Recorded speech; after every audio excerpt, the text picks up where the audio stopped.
प्यारे भक्तों, क्या आपको संतान प्राप्ति में कोई बाधा आ रही है?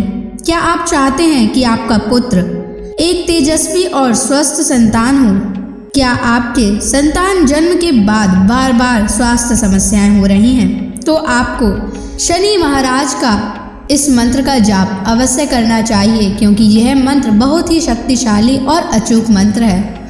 इस मंत्र के नियमित 108 बार जाप करने मात्र से ही आपका पुत्र तेजस्वी और बुद्धिमान हो जाएगा और गर्भधारण में आ रही बाधाएं समाप्त हो जाएंगी। संतान दीर्घायु और बुद्धिमान बन जाएगा। इसलिए प्यारे भक्तों, आप शनि देव के इस महामंत्र का जाप अवश्य करें। और जब भी आप इस मंत्र का जाप करें तो इस वीडियो को अपने मोबाइल फोन पर या स्पीकर पर चलाकर छोड़ दें, ताकि आप बिना कोई समस्या के इस महामंत्र का जाप कर पाएं। यह मंत्र बहुत ही शक्तिशाली और प्रभावशाली मंत्र है। इस मंत्र के जाप से पुत्र प्राप्ति के योग भी प्रबल होते हैं और संतान का जीवन सुरक्षित और सुखद होता है। घर में खुशहाली और समृद्धि बनी रहती है। इसलिए प्यारे भक्तों, अगर आप भी चाहते हैं कि आपका पुत्र हमेशा खुश रहे, तो आप इस मंत्र का जाप अवश्य करें और नियमित 108 बार करें और पूरी श्रद्धा के साथ करें। तभी आप शनि महाराज के असीम कृपा के भागी बन पाओगे। और अगर आप शनि देव का आशीर्वाद प्राप्त करना चाहते हैं तो इस वीडियो को लाइक और चैनल को सब्सक्राइब जरूर कर दीजिए और कमेंट बॉक्स में जय शनि महाराज अवश्य लिख दीजिए। तो चलिए भक्तों, मंत्र का जाप करना प्रारंभ करते हैं। ओम ह्रीं श्रीं क्लीं शन शनैश्चराय महाक्रूराय नमः। ओम ह्रीं श्रीं क्लीं शन शनैश्चराय महाक्रूराय नमः। ओम ह्रीं श्रीं क्लीं शन शनैश्चराय महाक्रूराय नमः। ओम ह्रीं श्रीं क्लीं शन शनैश्चराय महाक्रूराय नमः। ओम ह्रीं श्रीं क्लीं शन शनैश्चराय महाक्रूराय नमः। ओम ह्रीं श्रीं क्लीं शन शनैश्चराय महाक्रूराय नमः।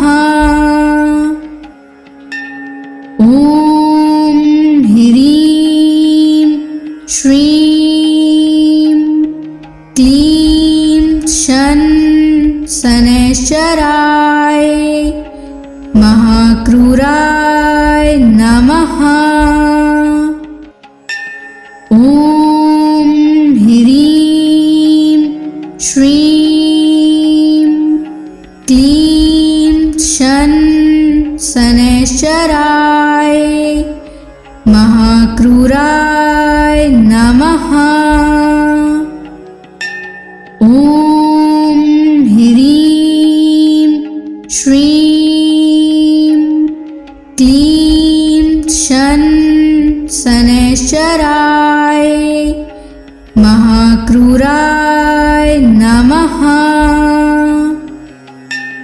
ओम ह्रीं श्रीं क्लीं शन शनैश्चराय महाक्रूराय नमः।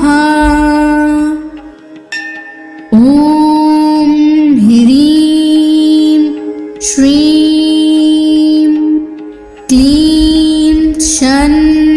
शनैश्चराय महाक्रूराय नमः। ॐ ह्रीं श्रीं क्लीं शनैश्चराय महाक्रूराय नमः। ॐ ह्रीं श्रीं क्लीं शनैश्चराय महाक्रूराय नमः। ॐ ह्रीं श्रीं क्लीं शनैश्चराय महाक्रूराय नमः।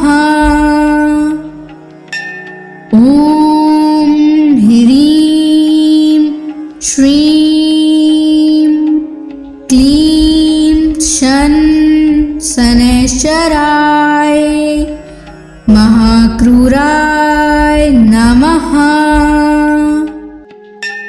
ॐ ह्रीं श्रीं क्लीं शनैश्चराय महाक्रूराय नमः।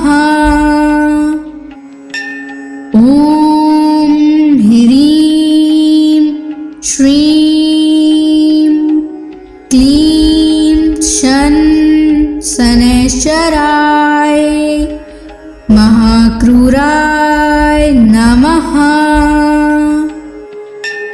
ॐ ह्रीं श्रीं क्लीं शनैश्चराय महाक्रूराय नमः। ॐ ह्रीं श्रीं क्लीं शनैश्चराय महाक्रूराय नमः। ॐ ह्रीं श्रीं क्लीं शनैश्चराय महाक्रूराय नमः। ॐ ह्रीं श्रीं क्लीं शनैश्चराय महाक्रूराय नमः। ॐ ह्रीं श्रीं क्लीं शनैश्चराय महाक्रूराय नमः। ॐ ह्रीं श्रीं क्लीं शनैश्चराय महाक्रूराय नमः। ॐ ह्रीं श्रीं क्लीं शनैश्चराय महाक्रूराय नमः। ॐ ह्रीं श्रीं क्लीं शनैश्चराय महाक्रूराय नमः। ॐ ह्रीं श्रीं क्लीं शनैश्चराय महाक्रूराय नमः। ॐ ह्रीं श्रीं क्लीं शनैश्चराय महाक्रूराय नमः। ॐ ह्रीं श्रीं क्लीं शन शनैश्चराय महाक्रूराय नमः। ॐ ह्रीं श्रीं क्लीं शन शनैश्चराय महाक्रूराय नमः। ॐ ह्रीं श्रीं क्लीं शन शनैश्चराय महाक्रूराय नमः। ॐ ह्रीं श्रीं क्लीं शन शनैश्चराय महाक्रूराय नमः। ॐ ह्रीं श्रीं क्लीं शन शनैश्चराय महाक्रूराय नमः। ॐ ह्रीं श्रीं क्लीं शन शनैश्चराय महाक्रूराय नमः।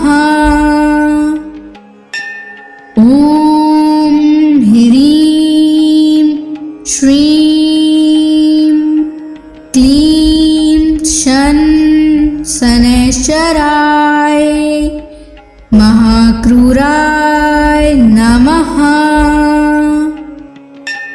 ॐ ह्रीं श्रीं क्लीं शन शनैश्चराय महाक्रूराय नमः। ॐ ह्रीं श्रीं क्लीं शन शनैश्चराय महाक्रूराय नमः। ॐ ह्रीं श्रीं क्लीं शन शनैश्चराय महाक्रूराय नमः। ॐ ह्रीं श्रीं क्लीं शन शनैश्चराय महाक्रूराय नमः। ॐ ह्रीं श्रीं क्लीं शन शनैश्चराय महाक्रूराय नमः। ॐ ह्रीं श्रीं क्लीं शन शनैश्चराय महाक्रूराय नमः। ॐ ह्रीं श्रीं क्लीं शन शनैश्चराय महाक्रूराय नमः। ॐ ह्रीं श्रीं क्लीं शन शनैश्चराय महाक्रूराय नमः। ॐ ह्रीं श्रीं क्लीं शन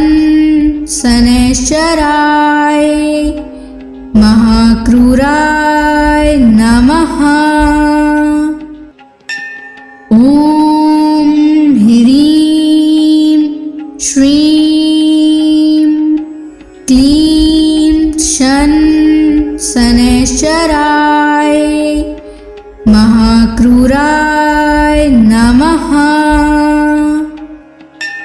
ॐ ह्रीं श्रीं क्लीं शन शनैश्चराय महाक्रूराय नमः। ॐ ह्रीं श्रीं क्लीं शन शनैश्चराय महाक्रूराय नमः। ॐ ह्रीं श्रीं क्लीं शन शनैश्चराय महाक्रूराय नमः। ॐ ह्रीं श्रीं क्लीं शन शनैश्चराय महाक्रूराय नमः। ॐ ह्रीं श्रीं क्लीं शन शनैश्चराय महाक्रूराय नमः। ॐ ह्रीं श्रीं क्लीं शन शनैश्चराय महाक्रूराय नमः। ॐ ह्रीं श्रीं क्लीं शन शनैश्चराय महाक्रूराय नमः। ॐ ह्रीं श्रीं क्लीं शन शनैश्चराय महाक्रूराय नमः। ॐ ह्रीं श्रीं क्लीं शन शनैश्चराय महाक्रूराय नमः। ॐ ह्रीं श्रीं क्लीं शन शनैश्चराय महाक्रूराय नमः। ॐ ह्रीं श्रीं क्लीं शन शनैश्चराय महाक्रूराय नमः।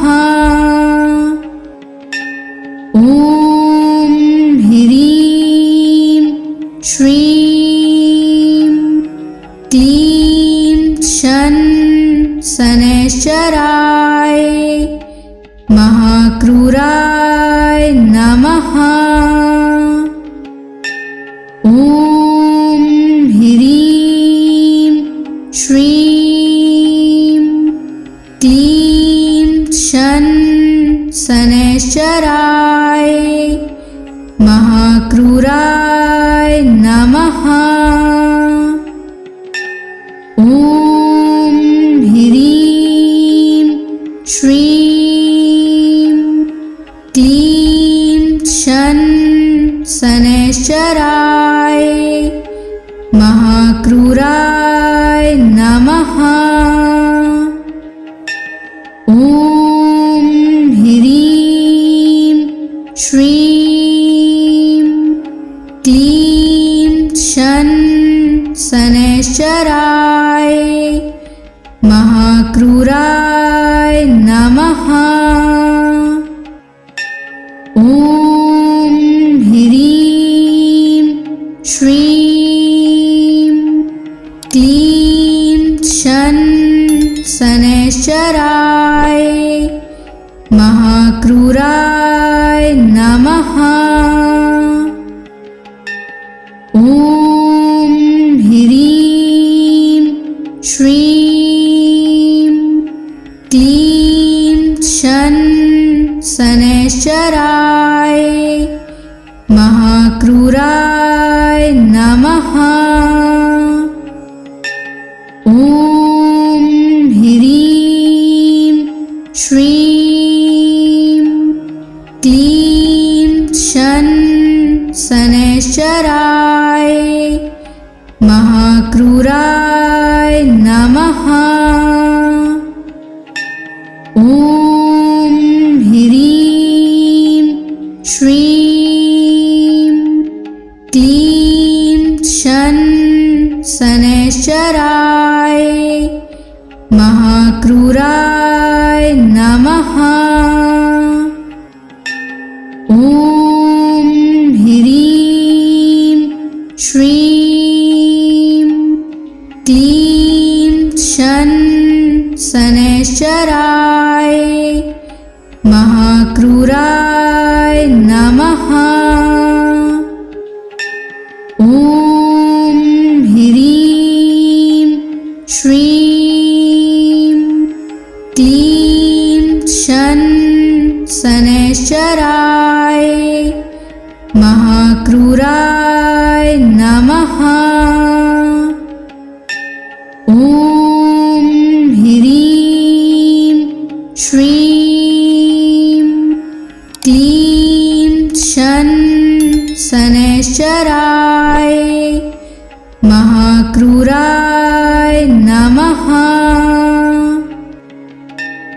ॐ ह्रीं श्रीं क्लीं शन शनैश्चराय महाक्रूराय नमः।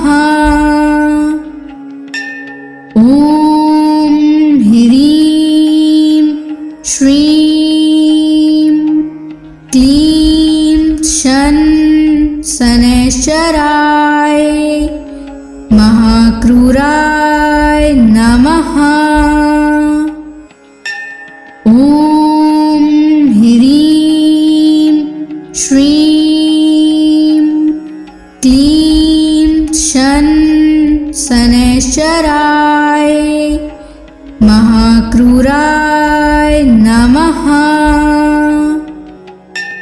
ॐ ह्रीं श्रीं क्लीं शन शनैश्चराय महाक्रूराय नमः।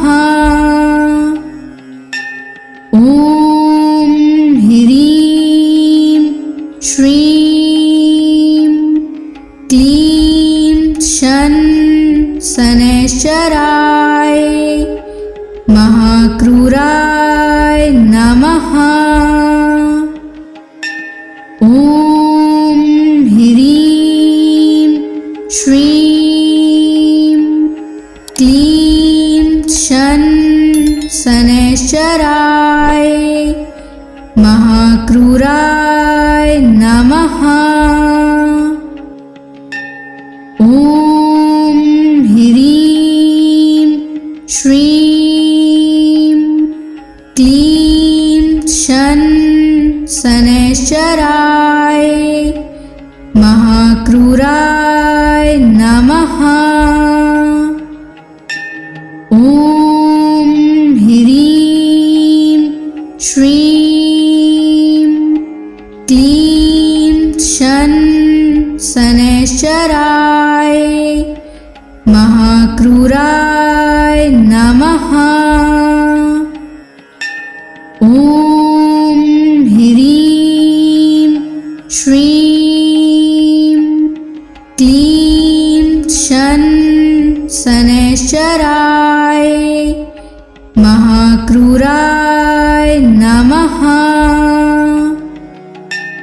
ॐ ह्रीं श्रीं क्लीं शन शनैश्चराय महाक्रूराय नमः। ॐ ह्रीं श्रीं क्लीं शन शनैश्चराय महाक्रूराय नमः।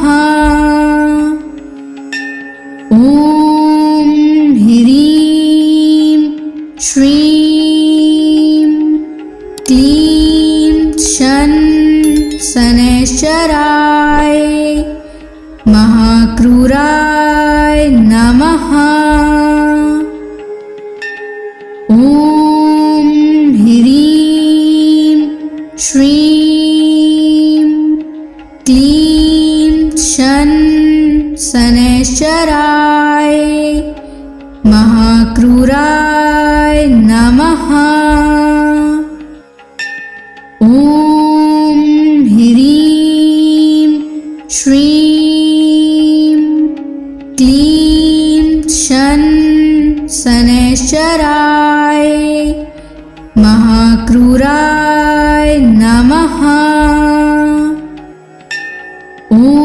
ॐ ह्रीं श्रीं क्लीं शन शनैश्चराय महाक्रूराय नमः।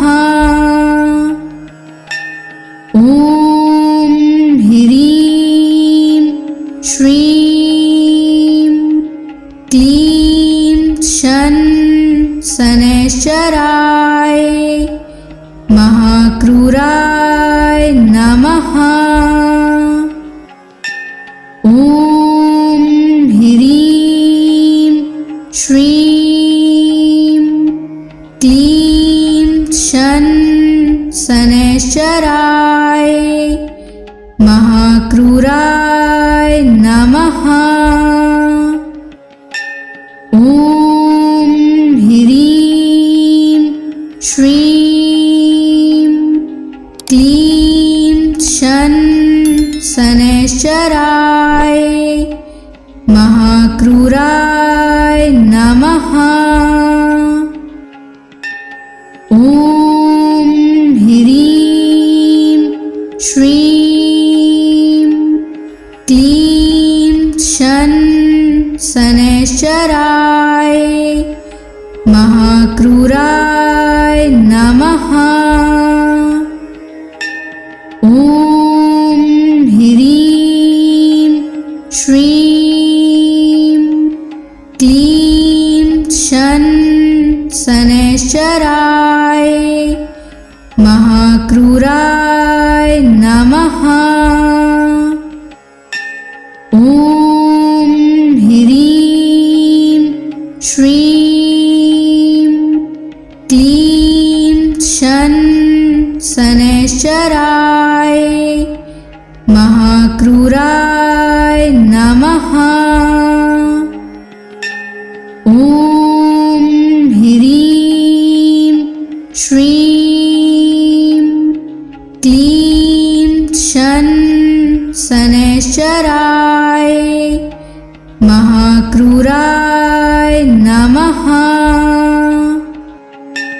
ॐ ह्रीं श्रीं क्लीं शन शनैश्चराय महाक्रूराय नमः।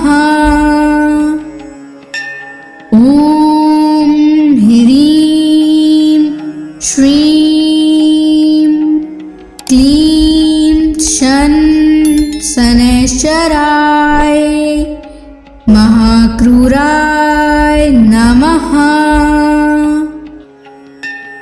ॐ ह्रीं श्रीं क्लीं शन शनैश्चराय महाक्रूराय नमः। ॐ ह्रीं श्रीं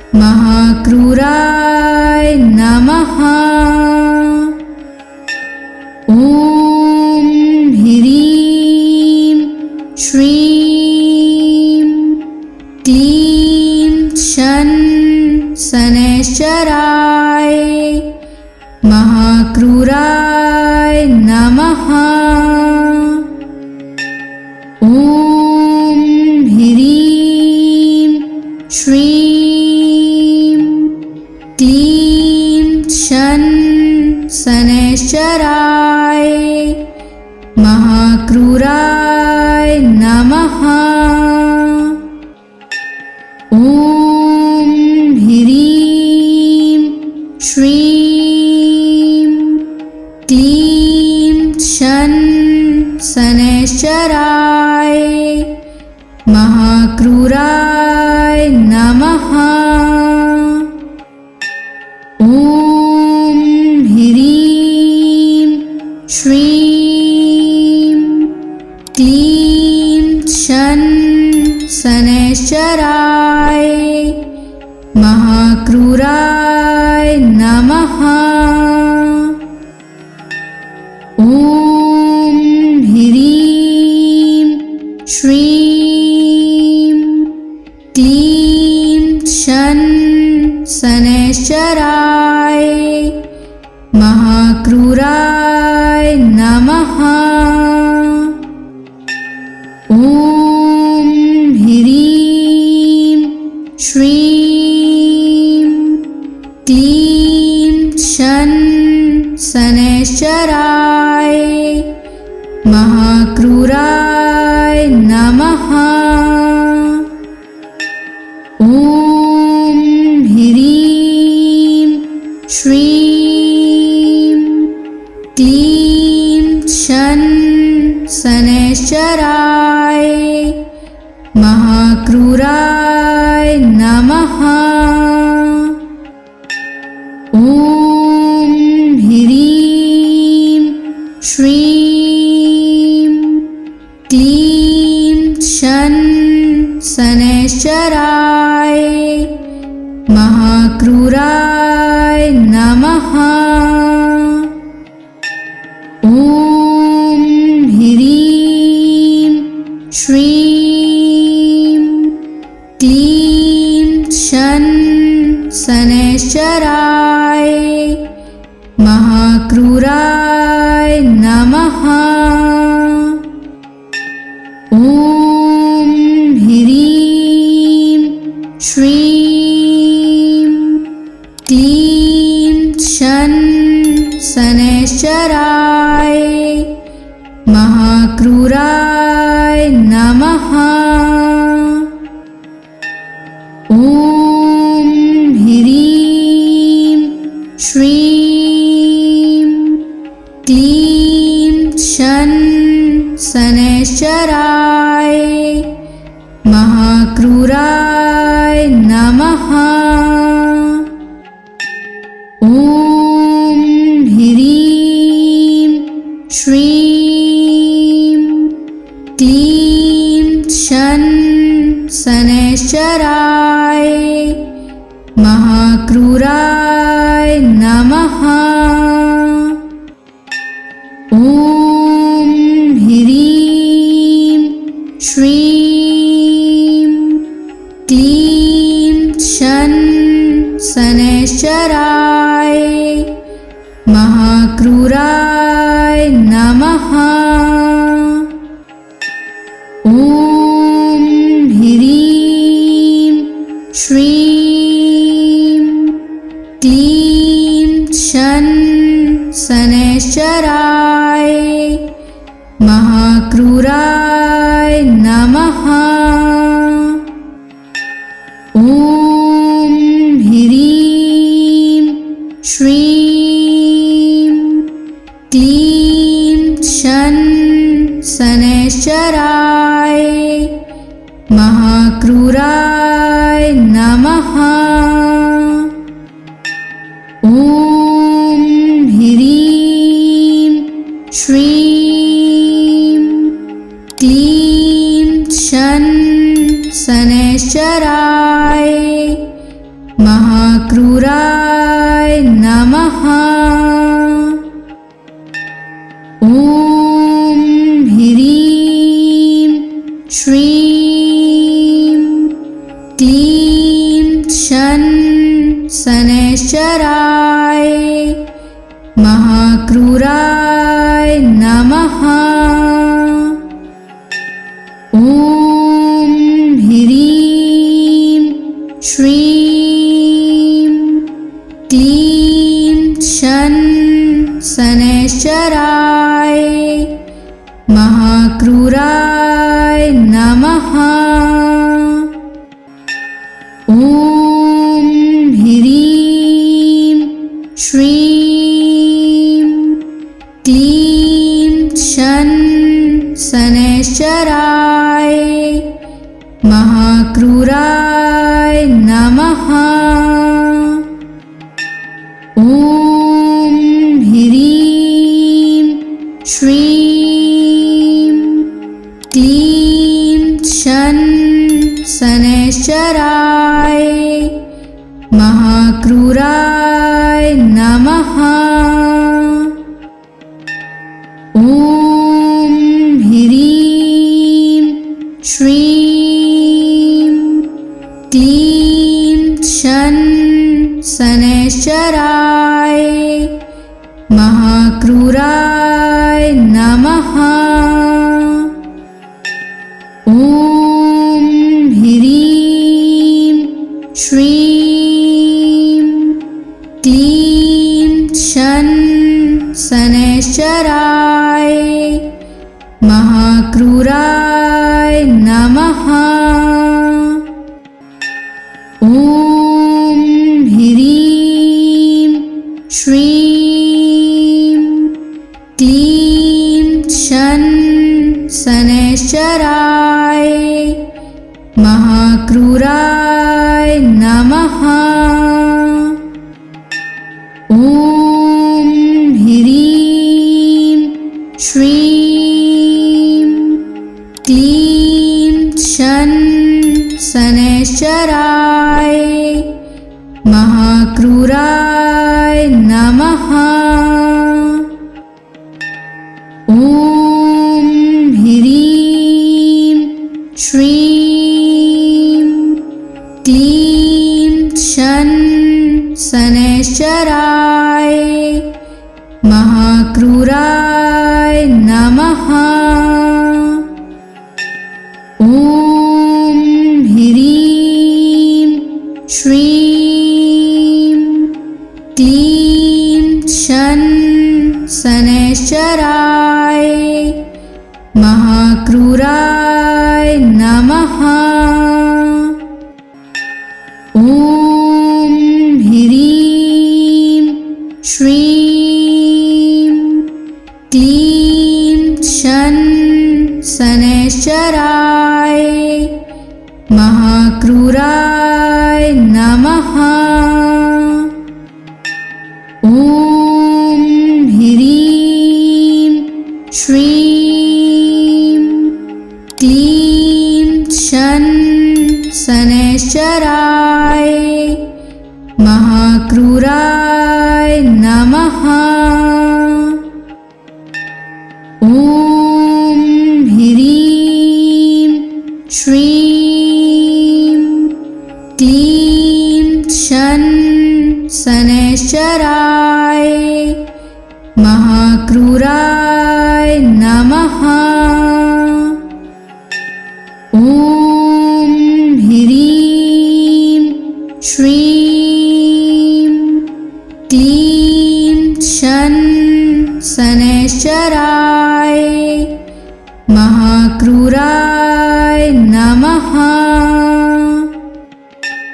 ॐ ह्रीं श्रीं क्लीं शन शनैश्चराय महाक्रूराय नमः।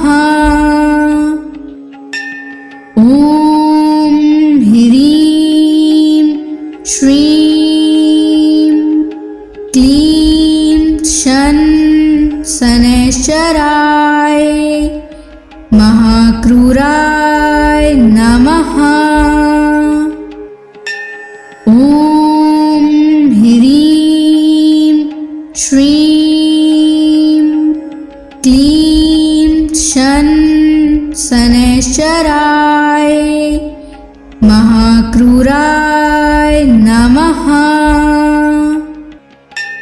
ॐ ह्रीं श्रीं क्लीं शन शनैश्चराय महाक्रूराय